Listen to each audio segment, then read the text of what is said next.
recorded. I don't have privileges, so I can't I help you think it on just that. started. Okay. All right, so welcome to our Comprehensive Literacy for All book study. We're in week 6 talking about Chapter 7, Reading Comprehension and Vocabulary Instruction. And I don't know about you all, but this week was a little easier to get through than last week because there was a lot of practical information and some really nice examples of how to make this work in classrooms. So that's what we want to do today too. At the end today, we're going to have a bit of time in our Zoom rooms with a bit bigger groups than last time, but to talk about how to apply some of this so that when you go to your classroom virtually or in person and you want to start implementing some of these comprehension ideas for reading, you'll maybe have something to come back to and use that we've all kind of brainstormed. Siri, are you able to do captioning? Oh yeah, thank you. Thank you. Okay, so let's get into it.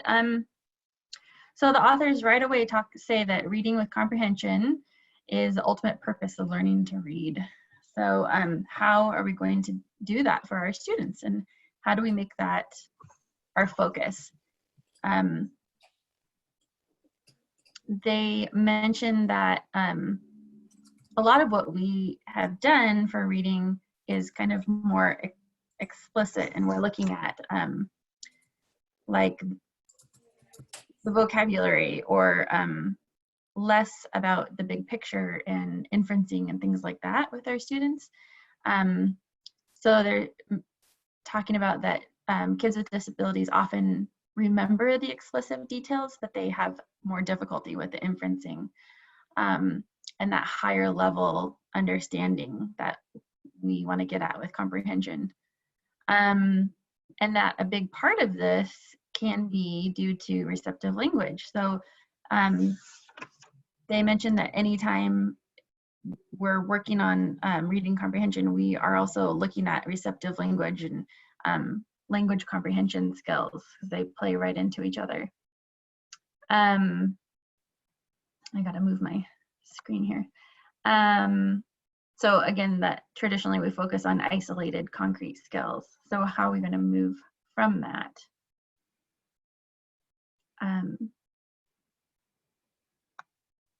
But here's our big but, that students can acquire conceptual vocabulary knowledge and more complex text comprehension skills with effective instruction. That's why we're all here, right? So we do know there are barriers. It's important to know what the research says about barriers for students with disabilities because that can help us guide our instruction and make it more practical and more important, more focused for students. And that's our goal. So this chapter is talking a lot about reading comprehension and vocabulary. They talk about it separately, but also that there's a lot that goes together here.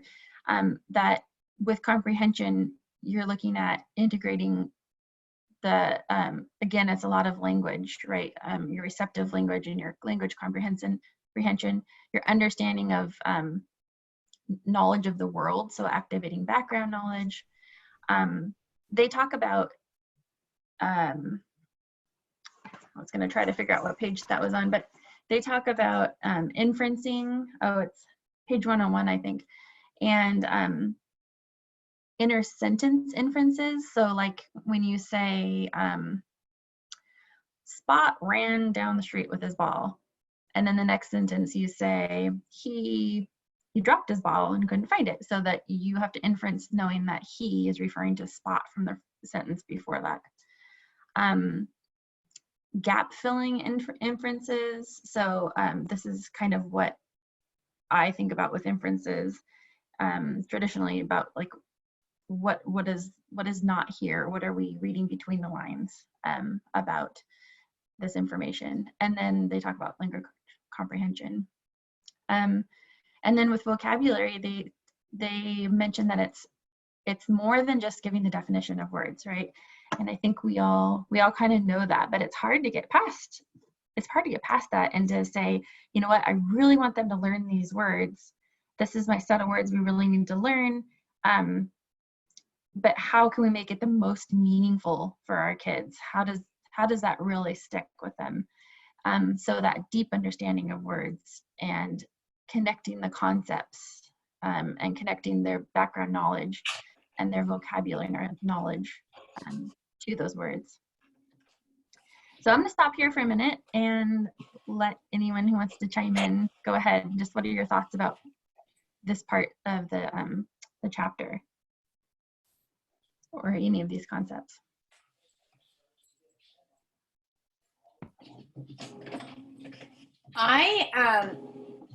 This is Brenda, and I, as if I haven't mentioned it before, I do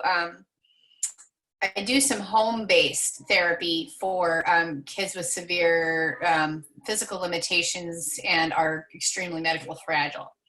Even not in coronavirus, I see them at home.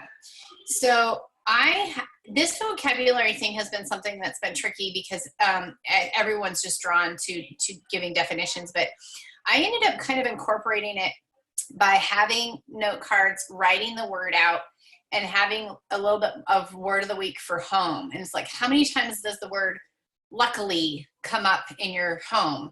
And it's on the fridge, or it's on, and so then they start to think about in what different contexts can we use that word, which kind of goes a little bit further than that vocabulary and builds that comprehension. It kind of pulls it all together instead of looking at these as two separate things. But I think and I'm going to beat the drum forever, but for me, I think having parents be aware of the target vocabulary and highlight that vocabulary as it happens in real life is one of the more natural ways to increase vocabulary.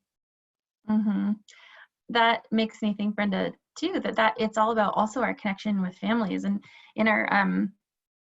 in our AT charter, separately from this, we were talking about one of the good things coming from all of this learning from a distance is that we've had really good connections with families, and sometimes we're able to connect in a different way.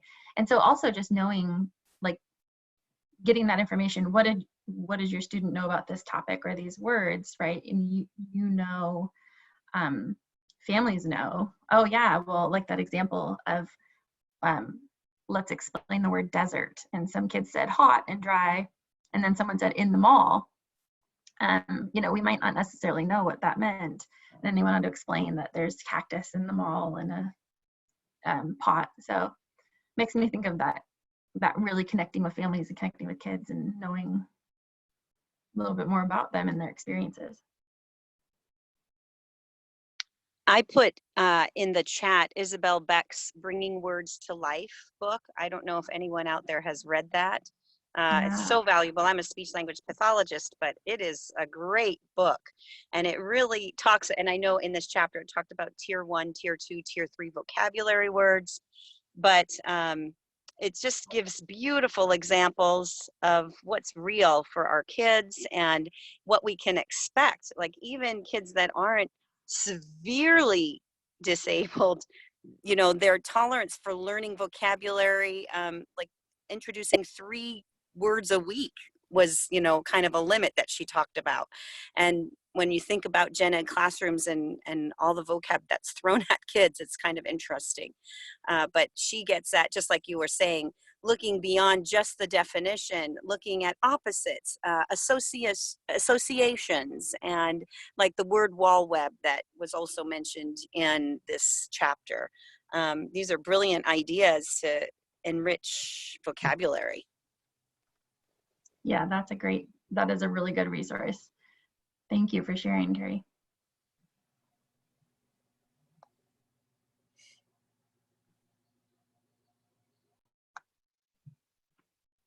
Oh, Brenda, you're muted. Are you trying to share? Oh. I was going to say there's really nice comments on this. I'm sure you guys can all read them, but it does sound like Bringing Words to Life is something that's been hitting people well. I think Bringing Words to Life, Isabel Beck also has some videos about doing this. I think that's who has it, because I remember studying her book, and she would just show even just reading examples of just reading the book, quickly defining those words as you come across them. which made me think about also, they talked about in the vocabulary section, like having a jar that you fill with some kind of token, like when, oh, we come up with we discovered a new word or word that we didn't know before, and filling up your jar.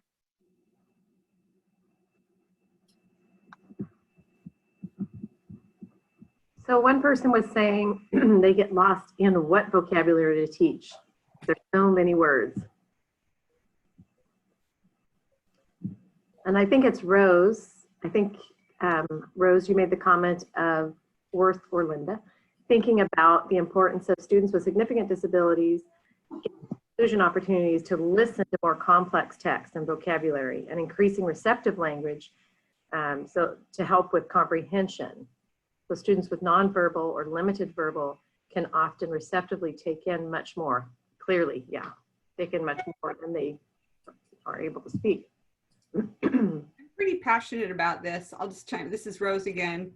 You just read my comment, but just thinking like in my district in Bellevue, we're moving more and more of the high needs kiddos into their home schools to do more inclusion, or at least be integrated more, and just getting them out of self-contained settings where they're sitting there with a more not often, sometimes those are very enriching experiences, but just knowing what they can take in by listening, even if they can't always engage and express what's going on in their head at that moment. I think that exposure, I think of with those kids, the limited exposure is probably what holds them back. So anyway, I just think that's just a great first step. Mm-hmm.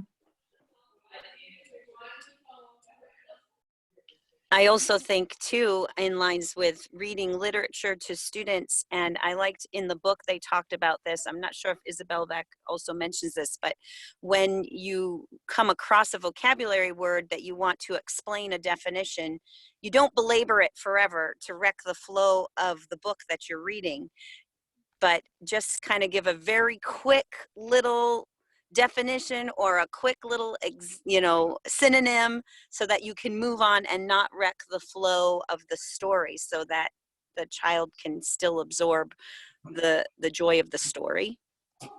Mm-hmm. Yeah, I think that takes skill. I think I still struggle a little bit with that, where it's like, when do I stop and talk about some of these big words we just read? And when do I just let the context around it, take over? That's why I think sometimes it's funny when I'm talking to a caregiver and they're like, oh yeah, we finished that book. And it's like, you did? Because I get through about 3 pages in a whole session, because after I read it for the flow, and then I go back and dissect it, and then I read it again, and then we clap it out, and then we put words under our word wall, and next thing I know, we've made 3 pages. So I do think that it's important not to rush it. Yeah, Brenda, I think that ties back to where she was talking about, this is Linda Schlief, having a clear purpose for the reading, right? So you may read for one purpose one time, and then read with a different purpose a different time. So those rereadings, multiple readings. Mm-hmm. Yeah. And then still keeping it fun and interesting, right? Yeah. I'm just going back to this slide where they're mentioning that motivation and engagement are at the heart of reading comprehension. This just reminds me of all the rest of the chapters, right? Everything we're doing is also about motivation and engagement, just like we talked about with alphabetic knowledge and writing. I think there's a lot on vocabulary in this section. I know that there's a lot to choosing vocabulary. I was thinking about when they talk about with kids who are using AAC, and that exploring new words that might not be in their device might be looking at words they have and talking about those words. Thought a lot about with like core vocabulary and descriptive teaching, how that works. And then also with those tiers of vocabulary, as an SLP in the schools, we talk about tier 2 vocabulary, focusing on those words.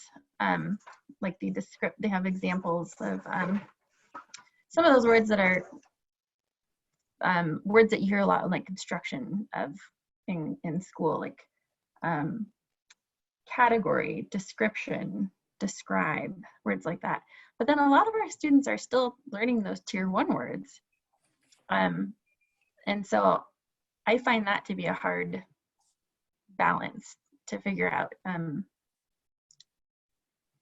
how to do that, how to get at those tier 2 words, but also when you still have students acquiring tier 1 words that are a little more concrete, like man and woman and different, and well, not concrete, but still difficult words to learn.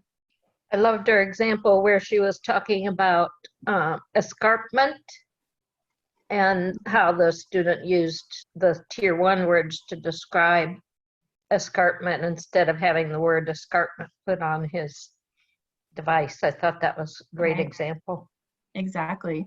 And how, like I think Gail Van Teenhoven talks about like descriptive teaching. So just that same idea. Or even when we think about how our tests are arranged, that we don't say, what's the word that means? We'd say,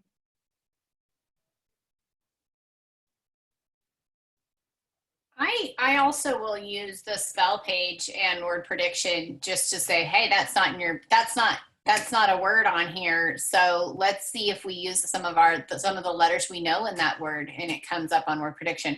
And it's just, again, it might be ahead of the game in some ways, but again, since we're not teaching in sequence, I use the opportunity to show, what do we do when a word's not in our device, and that letters are clues, and sometimes even the device is smart enough to give you a word that's close to it.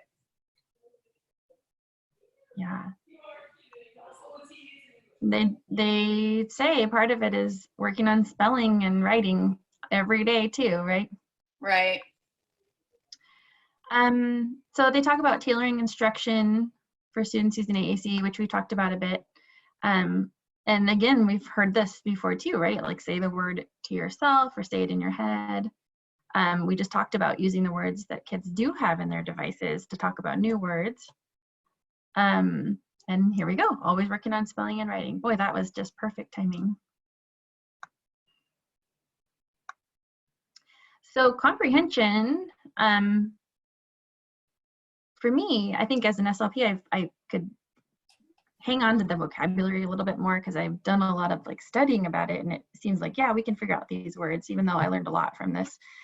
But the comprehension part was a challenge for me. When I was reading this, I had a lot of, oh, okay, I see that, but I still am not sure exactly how I'm going to make that work. So I wanted to dive into this a little bit with you all, and then we'll get some ideas together. But they talk about anchor, read, and apply, with anchoring being activating that background knowledge. And we talked about how, like Rose's comment, that we need to also provide a lot of opportunity to do that, right? Read some higher level texts, tap into what kids know and what their experiences are. And then understanding the text structures and setting a purpose for reading. And for me, I felt like that purpose for reading really stood out. Why are we doing this? And everything ties back to that purpose for reading. Reading is what the students, the most of the time is going to be spent working on just reading. And so you've given them a purpose. Students are going to listen for that purpose. So like the example, I think one of the examples from the book was about sequencing. So read so you can sequence what happened or tell what happened in order of the story. So then they set into their reading time, and then they know what they're doing while they're reading. And then the apply part of this is checking their understanding, making sure that what they're doing to apply is matching that purpose again, of why they're reading. What are they looking for? And they talked about, gotta write this down. Okay, so during that independent reading time, this part, they talked about kind of our job as the teachers is to select the text at the right level and then to set the purpose. And then I also thought part of our job is also kind of to not interrupt, to just let them to go and have that time. Any thoughts about this anchor, read, apply section? The only part that makes me a little bit nervous about the apply is the check for understanding, because I think we're quick to test.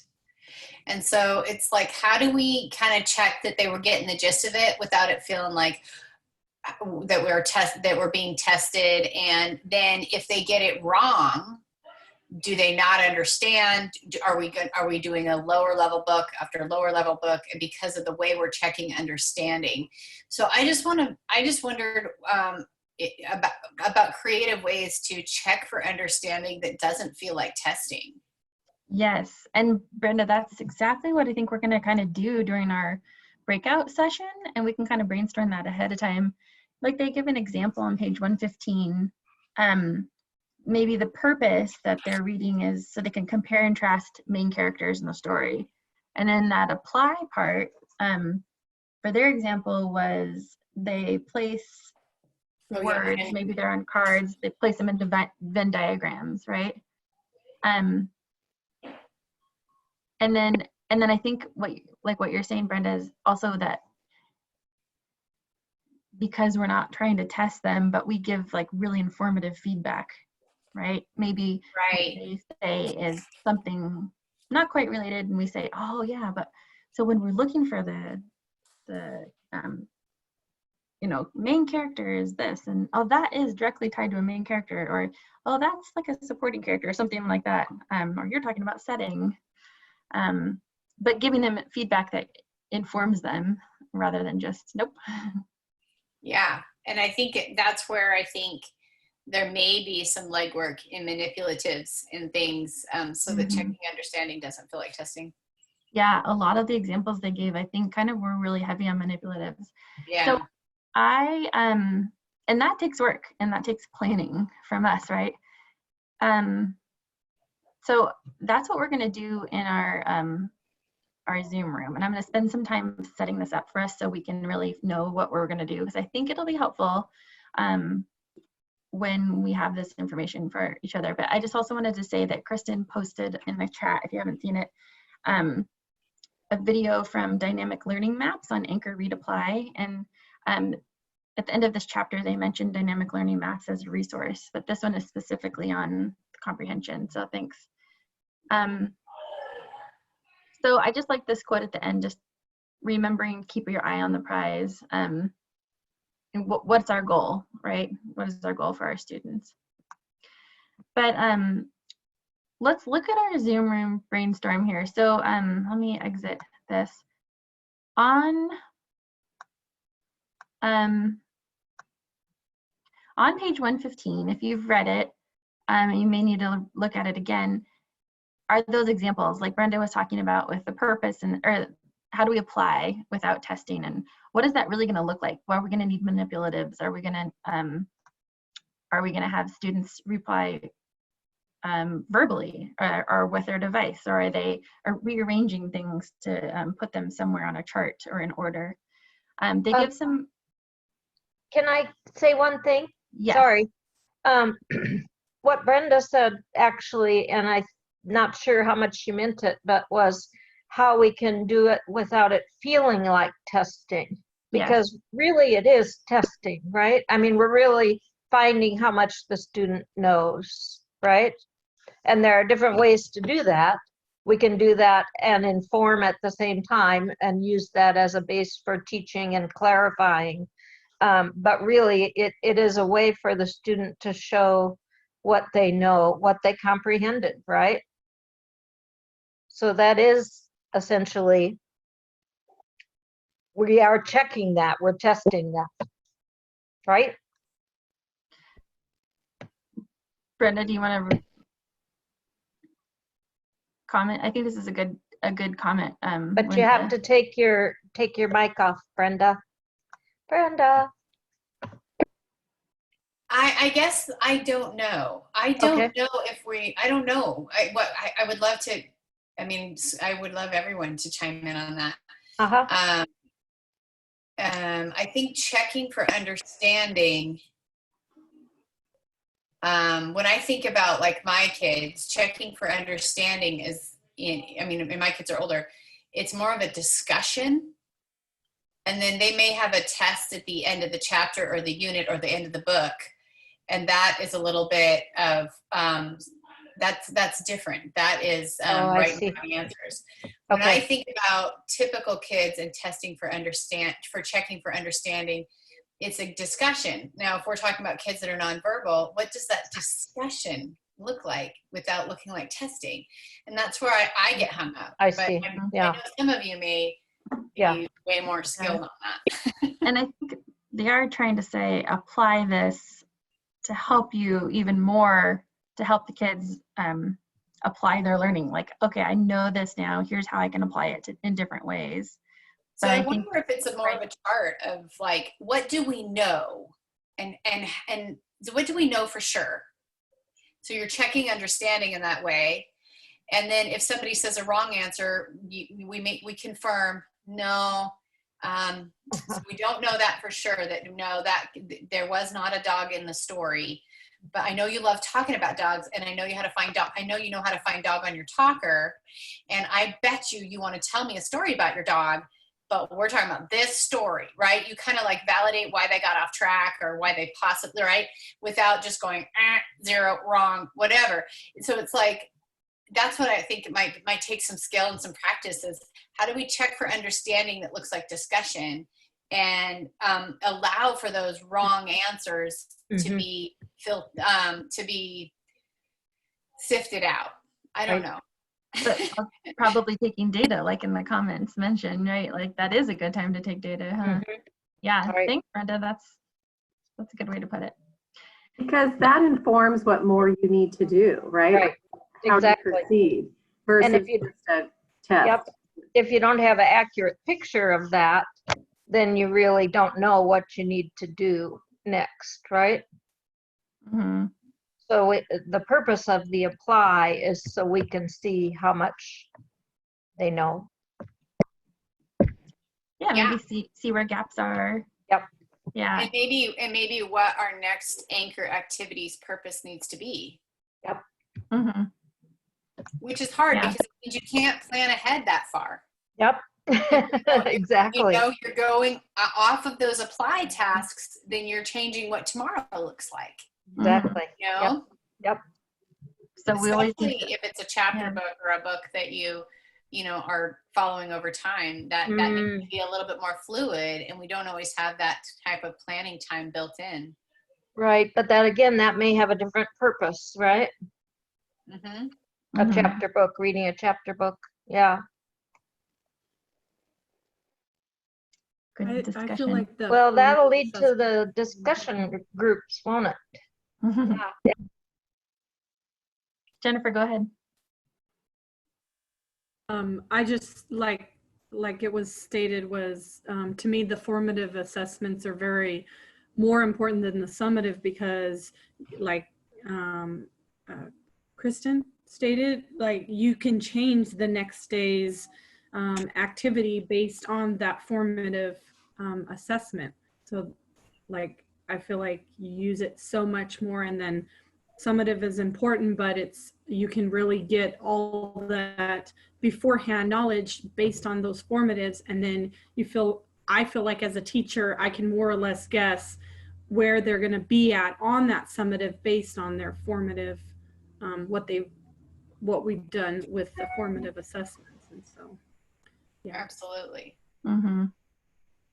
Thanks. Well, so let's get into this because I think sometimes, when we actually dive in and start kind of writing it out, it helps make it clear in our minds too, like how this might actually fall into place. So on page 115, here's that table. And it's giving examples of just exactly what we're talking about. So what we did today is we came up with the purpose. Obviously, if you want, you can come up with your own purposes, but just for today's practice, and we came up with some purposes based on Common Core standards. So from kindergarten, it might not be exactly, I kind of might have changed it a bit, but so read so you can tell me who the characters are from this list I have, or something like that.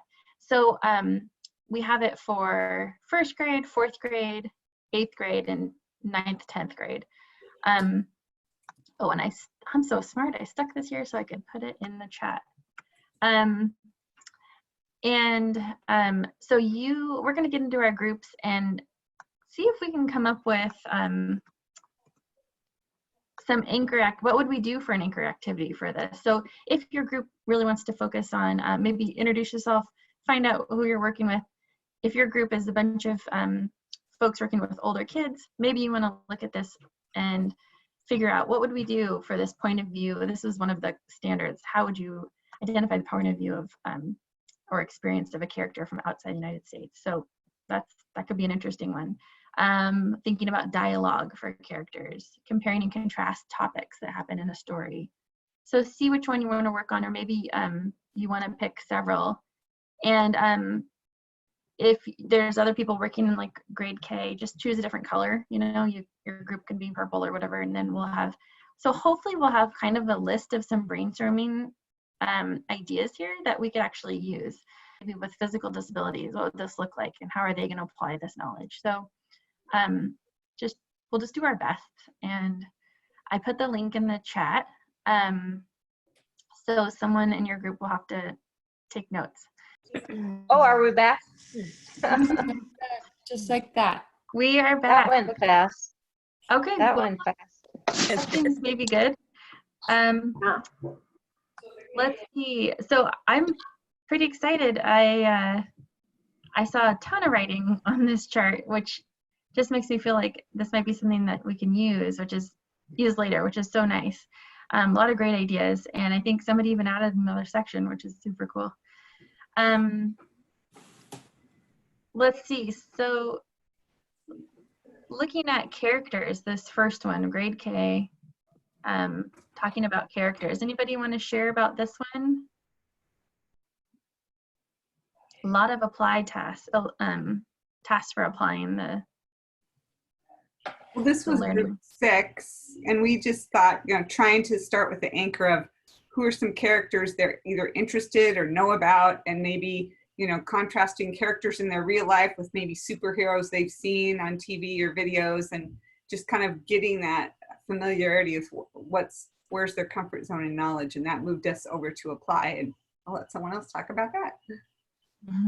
Well, it was fun to talk about how, because we were from all disciplines, of course, and how we can all have a part in this, and thinking about how sometimes when we're pulling kids out, we and are not maybe in a collaborative environment, we are not knowing the things that they're talking about. So working in a more collaborative environment, knowing the things they're reading, and then being able in OT, speech, PE, whatever you're in, be able to know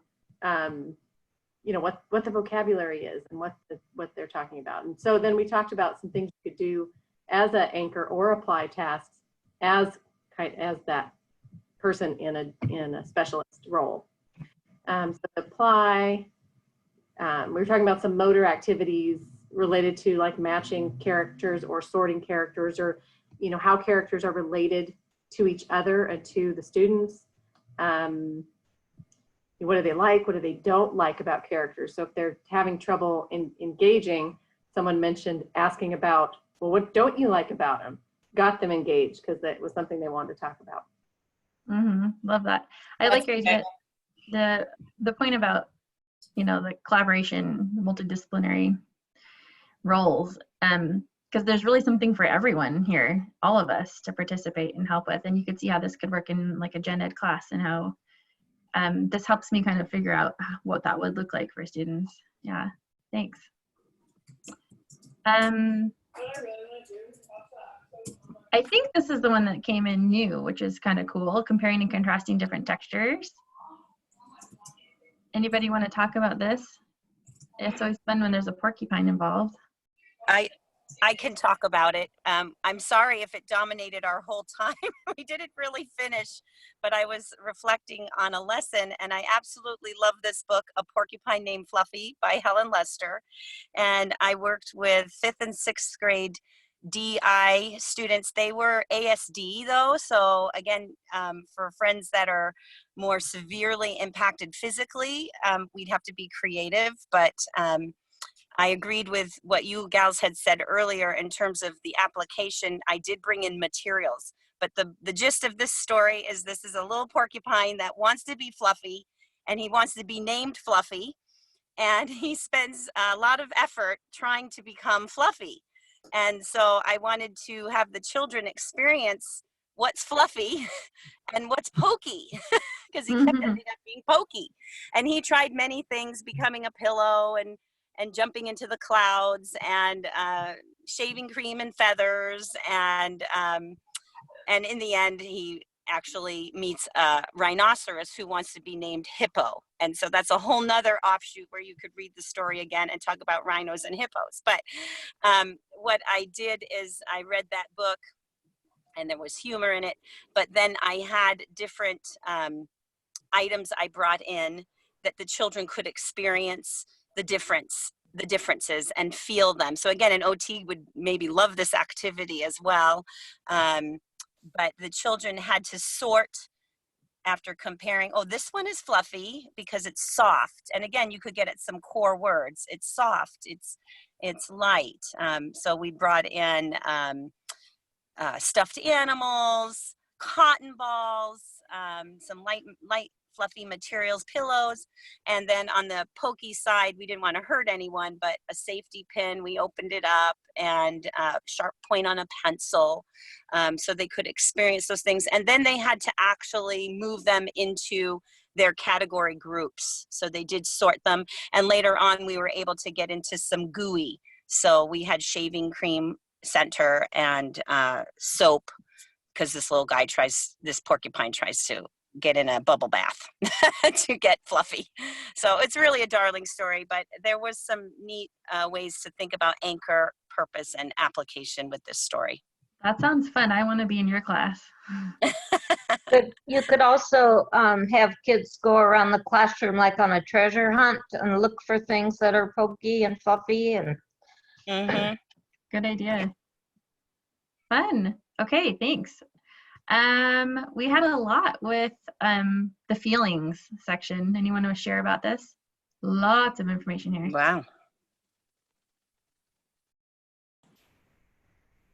I could go ahead and start then what I put into it, and then people can just jump in from there. I talked about maybe before that particular story, like preloading, to get them engaged, like having a group discussion about what are some feelings you've had, like what makes you scared, and then they get to tell their stories and have that key emotion that's in there and have them give their version of that, and then kind of jump into the story from that, where they're already engaged about themselves and how that time that they felt. Great. Thank you. I'm seeing how there's zones of regulation. I could see how you get your OT and PT part of that, cutting and pasting, sequencing, using manipulatives. Why did you pick that color? There's a lot of feelings and colors in curriculum, right? Anyone else want to share about this one or anything else? Anything that they have? I could add, we talked about like at the middle school level with those zones of regulation, and because we were talking about, okay, how do we make it not feel like a test when we're probing for understanding? And I always like with the middle schoolers with those zones of regulations, they might, whatever they're going to say, it's a point they have. Now it might not match with what we're talking about, but I always let them talk about their point and say, yeah, you're right. You must have felt like that during that time. And then I bring it back to, okay, but what about, can you think about a time of this one when they were sad? And so it kind of validates, and then they don't feel like, oh, I said the wrong thing. That was a good conversation that came up. Yeah, that's great, and a great way to have more communication. Yeah. Thank you. Comparing and contrasting two topics. Anyone want to share about this?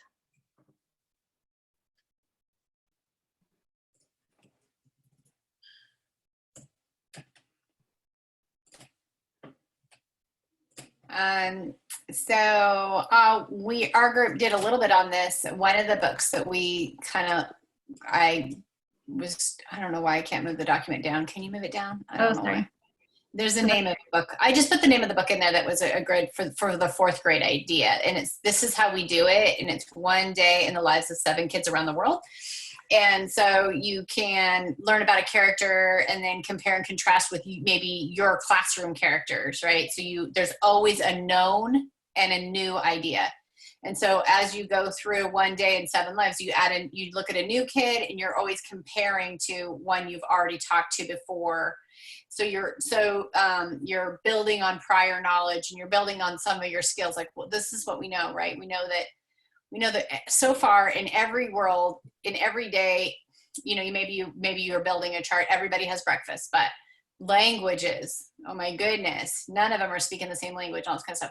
So anyways, it was just a way to say, instead of reading that book like you would read a book, you might take a page that's describing a character and figure out all the compare and contrast, and do that with people in your classroom as well. Great. Yeah, that kind of makes me think about too. In the book, they talked about like you could watch a little video clip too, or YouTube, and they give that little clue about slowing it down. And that'd be fun for these kind of things, or the emotions, you can focus in on that easily with video. Right. Great. Well, this book might be a good one for the 9th grade high school suggestion or that we have here in the.